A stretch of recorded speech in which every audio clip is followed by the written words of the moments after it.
အားလုံးပဲမင်္ဂလာပါစင်မှုစီယာဘလော့ကပြန်လည်ကြိုဆိုပါရစေစင်မှုစီယာဘလော့ကကျမ်းမာရေးဆိုင်ရာတုတ္တအဖျားတွေနဲ့အောင်မြင်ခြင်းနီလန်းကောင်းတွေကိုပုံမှန်မျှဝေပေးနေတာပဲဖြစ်တဲ့အတွက် channel လေးကိုစိတ်ဝင်စားတဲ့ဆိုရင် subscribe လုပ်ခဲ့ပေးပါဒီကနေ့မျှဝေသွားမှာကတော့ positive thinking လို့ခေါ်တဲ့အကောင်းမြင်ဝါဒအကောင်းမြင်ခြင်းရဲ့အားသာချက်တွေနဲ့အကောင်းမြင်ခြင်းကြောင့်ဘဝကပို့ပြီးတော့အောင်မြင်ပျော်ရွှင်လာနိုင်တဲ့အကြောင်းတွေကိုမျှဝေပေးသွားမှာဖြစ်ပါတယ်။အဲ့တော့လူတိုင်းဟာကိုယ်နဲ့ဆက်ဆံရတဲ့သူတွေရဲ့ကောင်းကွက်ကိုဘယ်တော့မှမမေ့ပါနဲ့။အကောင်းမြင်ဝါဒဆိုတာဖန်ကွက်ထဲမှာရေတဝက်ရှိနေတာကိုအပြည့်လို့မြင်ရုံနဲ့မကဒါဟာကိုယ့်ဘဝကိုပြောင်းလဲပေးနိုင်တဲ့အတွေးခေါ်တစ်ခုပဲဖြစ်ပါတယ်။အကန့်အသတ်များတဲ့ဖြစ်နိုင်ခြေတွေကိုအာရုံစိုက်မယ်အကောင်းမြင်စိတ်ကစိန်ခေါ်မှုတွေကိုခံနိုင်ရှိစွာနဲ့ရင်ဆိုင်နိုင်မှုနဲ့အခွင့်အလမ်းတွေကိုရရှိစေဖို့အတွက်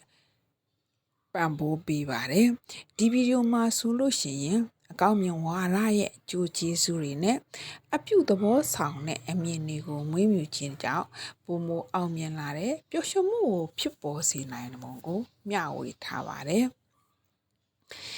ပရမတ်အချက်တစ်ချက်အနေနဲ့ပြောရရင်အကောင်းမြင်ခြင်းကစိတ်ပိုင်းဆိုင်ရာနဲ့ရုပ်ပိုင်းဆိုင်ရာကျန်းမာရေးတွေကိုမြင့်တင်ပေးပါတယ်အကောင်းမြင်စိတ်ရှိသူတွေကကျန်းမာရေးကိုပိုကောင်းတယ်လို့ခံစားရတယ်လို့သူတေသနာပြုချက်တွေကစက်ထိုက်ပြသခဲ့ပါတယ်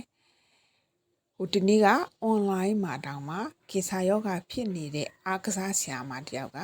သူကင်ဆာဖြစ်နေတာကိုစိတ်ညစ်မနေပဲနဲ့အမြဲတမ်းပြုံးပျော်နေပြီးသူဝါသနာပါတဲ့အားကစားကိုဆက်လုပ်တာနဲ့ကင်ဆာရောဂါတွေတက်တာသွားတယ်ဆိုတဲ့အကြောင်း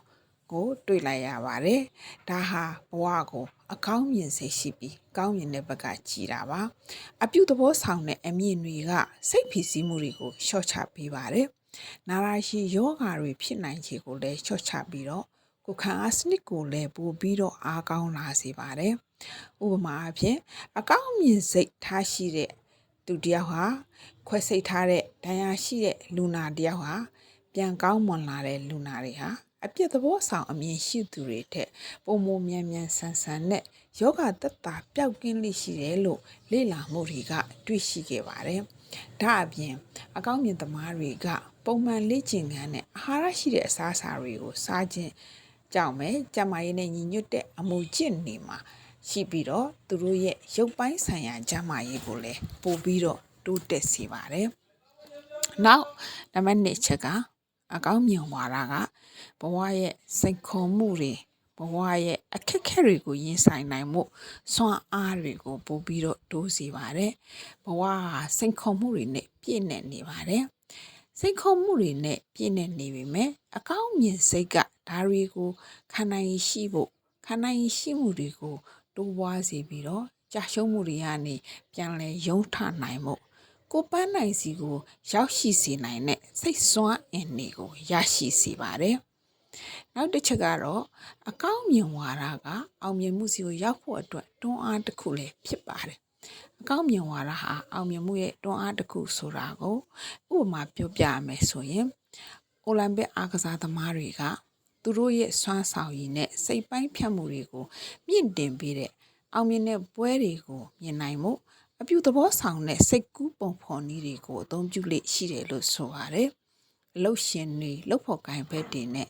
ဖောက်သည်တွေကပူပေါင်းဆောင်ရွက်မှုနဲ့စမ်းသစ်တီထွင်မှုတွေကိုမြင့်တင်ပေးတဲ့အတွက်ကြောင့်အပြုသဘောဆောင်တဲ့သူတွေကိုပဲသဘောကျလိရှိပါတယ်တဲ့အကောင်းမြင်သူတွေကသူတို့ရဲ့အောင်မြင်နိုင်စွမ်းကိုယုံကြည်မှုရှိတဲ့အတွက်သူတို့ကိုပုံမမြင့်မားတဲ့ပန်းနိုင်တွေကိုချမှတ်ပြီးတော့အောင်မြင်အောင်လှုပ်ဆောင်လေးရှိပြီးတော့အကောင်းမြင်ဝါဒဟာပုံကိုရေးဆိုင်ရာနဲ့ professional တိုးတက်မှုတွေအတွက်အဓိကလိုအပ်တဲ့အခြေခံအုတ်မြစ်တစ်ခုလည်းဖြစ်စေပါတယ်။နောက်တစ်ချက်ကအကောင်းမြင်စိတ်ကဆက်ဆံရေးတွေကိုခိုင်မာစေပါတယ်။အကောင်းမြင်ခြင်းဆိုတာကကုဆက်တက်ပြီးတော့အကောင်းမြင်တဲ့သဘောထားတွေကကိုယ့်ရဲ့ဆက်ဆံရေးကိုခိုင်မာစေပါတယ်။ကိုယ့်အမြဲအားပေးတဲ့ကိုယ့် အောင်မြင်မှုတွေကိုဂုဏ်ပြုတဲ့ခက်ခဲတဲ့အချိန်တွေမှာနားဆင်ပေးတဲ့တငယ်ချင်းကောင်းတို့ကိုစိတ်ထဲမှာမြင်အောင်ကြည့်လိုက်ပါအဲ့လိုလူတွေဟာကိုယ့်ရဲ့နှောင်ကြိုးတွေကိုခိုင်ခန့်စေတဲ့ပံပိုးကူညီမှုတွေနဲ့မြင့်တင်ပေးတဲ့အတွက်ကိုယ်စိတ်ကိုလည်းတက်ကြွစေသလိုသူတို့နဲ့ပေါင်းသေးခြင်းနဲ့လည်းအကြောင်းလဲပျော်ရွှင်မှုကိုရရှိစေပါတယ်စာနာမှုကျင်နာမှုတွေနဲ့ထိရောက်ပြောဆိုမှုတွေကလည်းအကောင်းမြင်ဝါဒရဲ့အပဆွဲပွားတွေပဲဖြစ်ပါတယ်အကောင်းမြင်ဝါဒဟာသူတစ်ပါးကိုစာနာစေတယ်သူတစ်ပါးကိုကျင်နာမှုတွေကိုတိုးပွားစေပြီးတော့ပေါင်းသင်းဆက်ဆံရေးကိုခိုင်မာစေတဲ့ပုံမိုရှင်သန်နိုင်တဲ့အထောက်အကူဖြစ်စေပါတယ်အပြုသဘောဆောင်တဲ့စွမ်းအင်တွေနဲ့ကိုယ့်ရဲ့ပတ်ဝန်းကျင်မှာကိုယ့်ရဲ့လူမှုဆက်ဆံရေးကိုအားကောင်းစေနိုင်ပါတယ်နောက်တစ်ချက်ကတော့အကောင်းမြင်ဝါဒဟာပြဿနာဖြေရှင်းခြင်းကိုလည်းအားပေးပါတယ်စိန်ခေါ်မှုတွေနဲ့ရင်ဆိုင်ရတဲ့အခါအကောင်းမြင်သမားတွေကဒီပြဿနာကိုအပြစ်တင်နေခြင်းထက်ဒီပြဿနာကိုဘယ်လိုဖြေရှင်းရမလဲဆိုတာကိုအာရုံစိုက်ကြပါတယ်ဥပမာအားဖြင့်ကျောင်းသားတစ်ယောက်ဟာ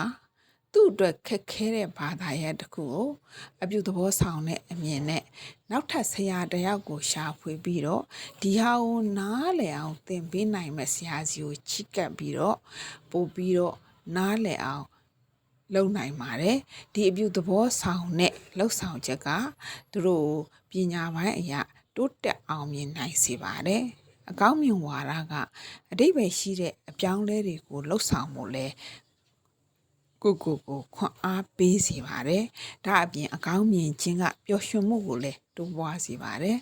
ပျော်ရွှင်မှုနဲ့အကောင်းမြင်ဝါဒဆိုတာအမြဲတမ်းတွဲရပါပဲဘဝမှာအပြုသဘောဆောင်တဲ့အရာတွေကို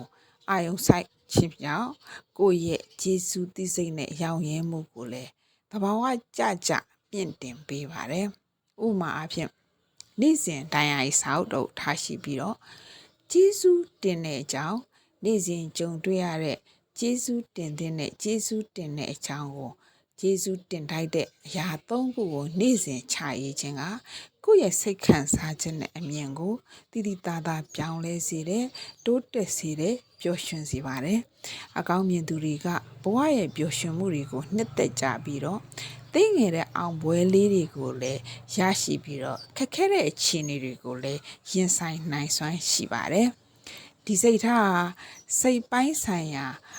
ဒုက္ခချမ်းသာတွေကိုတိုးပွားစေပြီးတော့ပုံမပြည့်စုံတဲ့ဘဝတစ်ခုကိုလည်းရရှိစေပါတယ်အဲ့တော့အကောင်းမြင်ဝါဒကိုလူတိုင်းဟာပြုစုပြောင်းထောင်မွေးမြူဖို့လိုပါတယ်ဘယ်လိုပြုစုပြောင်းထောင်ရမလဲအကောင်းမြင်ဝါဒကကိုယ်မှာသူ့အလိုလိုမရှိနေဘူးဆိုရင်စိတ်မပူပါနဲ့ဒါကလေ့ကျင့်ပြောင်းထောင်လို့ရပါတယ်အပြုသဘောဆောင်တဲ့စိတ်ထားကိုပြုစုပြောင်းထောင်မှုအတွက်လက်တွေ့ကြတဲ့ဆင့်ချိုးကိုမျှဝေသွားပါမယ်ဘယ်လိုလေ့ကျင့်ရမလဲအကောင်းမြင်ဝါဒရှိအောင်ကျေးဇူးတည်တတ်မှုကိုလေ့ကျင့်ဖို့လိုပါတယ်ဘဝမှာကျေးဇူးမတင်တတ်တဲ့ကျေးဇူးမတည်တတ်တဲ့လူတွေအများကြီးရှိပါတယ်ဒီထက်မှကိုမပါပါစေနဲ့ကျေးဇူးတည်တတ်မှုကိုဘယ်လိုလေ့ကျင့်ရမလဲဘဝရဲ့အကောင်းမြင်မှုတွေစီကိုကိုရဲ့အာယုံစူးစိုက်မှုကိုပြောင်းလဲပြီးတော့ကျေးဇူးတင်တတ်တဲ့အရာတွေကိုပုံမှန်ပြန်တွေးဖို့လိုပါတယ်။ဥပမာအားဖြင့်ငါမှချစ်စရာကောင်းတဲ့ဇနီးမယားရှိတယ်။ငါမှချစ်စရာကောင်းတဲ့သားလေးတွေရှိတယ်။ငါမှအသက်ကြီးပေမဲ့နေကျန်းမာရေးကောင်းနေတဲ့မိဘတွေရှိနေသေးတယ်။စသဖြင့်ကျေးဇူးတင်လိုက်တဲ့ပျော်ရွှင်စရာကောင်းတဲ့အကောင်းမြင်ဝါဒကိုပုံမှန်နေ့စဉ်အနည်းဆုံး၃ခုတွေးပေးပါနောက်တစ်ချက်ကအဆိုးမြင်တွေးတွေကိုစိန်ခေါ်ပါခွန်အားဖြစ်စေတဲ့အဆိုးမြင်အတွေးတွေကိုအပြုသဘောဆောင်တဲ့ရှုထောင့်နေရာနဲ့ကြည့်ပြီးတော့မိမိကိုယ်ကိုအနိုင်ယူပြီးယုံကြည်ချက်ကိုတည်ဆောက်ပါနောက်တစ်ခုကကိုကြီးဝါးတိုးတက်စေဖို့အတွက်အကောင်းမြင်စိတ်နဲ့ပံ့ပိုးကူညီသူတွေနဲ့ပဲပတ်ဝန်းကျင်ကိုဖန်တီးပါနောက်တစ်ခုကလက်တွေ့ကျတဲ့ပန်းနိုင်တွေကိုသတ်မှတ်ဖို့လိုတယ်။ယုံကြည်မှုနဲ့အရှိန်ဟုန်တိဆောက်ဖို့အတွက်စီမံခန့်ခွဲနိုင်တဲ့စနစ်ဖြစ်ကြီးမားတဲ့ရည်မှန်းချက်တွေကိုချမှတ်ပြီးတော့ရည်မှန်းချက်စီကိုရောက်အောင်သွားပါ။ကိုနောက်ကွန်ပျူတာဖို့လိုပါတယ်။ကိုရဲ့တ သေးငယ်တဲ့အောင်မြင်မှုလေးတွေကစကိုအတိမတ်ပြုတ်ပြီးတော့ဂုဏ်ပြုပါအကောင်းမြင်ဝါဒဟာစိတ်ခံစားမှုကောင်းတဲ့အတွေးခေါ်တစ်ခုထက်ပေါ်ပါတယ်ဒါဟာအောင်မြင်မှုခံနိုင်ရှိမှုနဲ့ပျော်ရွှင်မှုကိုဖြစ်ပေါ်စေတဲ့အသွင်ကူးပြောင်းရေးစွမ်းအားတစ်ခုပဲဖြစ်တယ်ဆိုတဲ့အကြောင်းမျှဝေလိုက်ပါတယ်အဲ့တော့မိတ်ဆွေတို့ဒီနေရာစပြီးတော့မိတ်ဆွေရဲ့ပတ်ဝန်းကျင်ကိုကျေးဇူးတင်ပါမိတ်ဆွေရဲ့ပတ်ဝန်းကျင်မှာရှိတဲ့လူသားတွေပစ္စည်းတွေအားလုံးကိုကျေးဇူးတင်တတ်သလိုကိုလည်းဒီလိုမျိုးရှိနေတဲ့အတွက်ဒီလိုမျိုးရက်တည်နေတဲ့အတွက်ကိုလည်းဂုဏ်ပြုလိုက်ပါ